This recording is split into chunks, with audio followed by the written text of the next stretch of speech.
All I remember was my dad climbing the stairs of the bus that was soon to take him to LAX. My tiny 4-year-old self couldn't understand the cause of the situation. This would be the last time I would see my father for the next 1 to 2 years.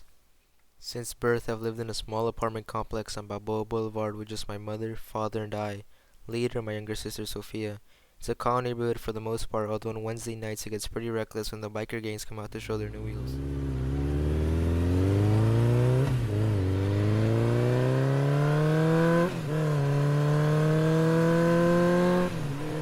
It has always fascinated me how certain occupations can create such a domino-like effect on people's lives.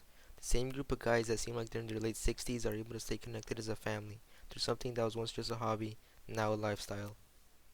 Till this day, I don't understand how my mother managed. Things started off pretty rough. Me being very young and not able to comprehend what is right and wrong, I found myself in some sticky situations. I remember refusing to take showers,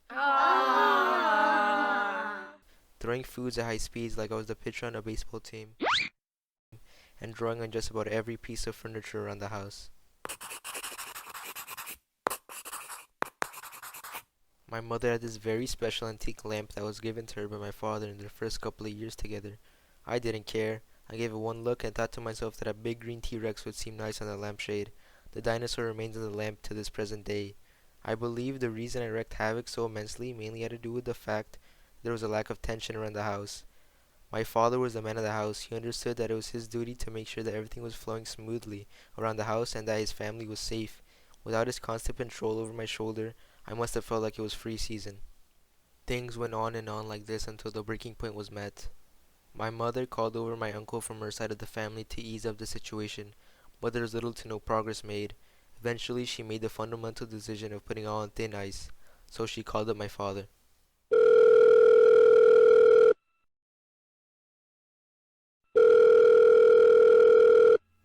The man that was approximately 2,230 miles away from us, the man working day and night, the man trying to piece the puzzle together, was the same man who expected everything to be smooth sailing back home, and yet had to deal with my nonsense.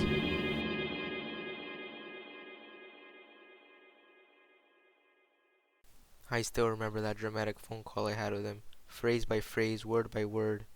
Although I could not see him with my own eyes, I felt him, and it was such an impactful feeling. That very moment in time, I learned the valuable skill of putting myself in the shoes of another. Through this phone call, I was able to not just become a new me, but also be able to strengthen my family ties.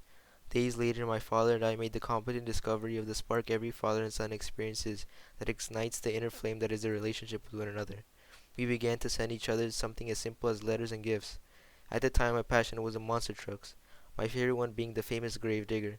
Gravedigger had green flames that coated its entire exterior, the images of skull-shaped mountains on its sides, and the memorable pirate flag that would wave whenever a trick was done. Once a week, my dad would mail in a new monster truck collectible.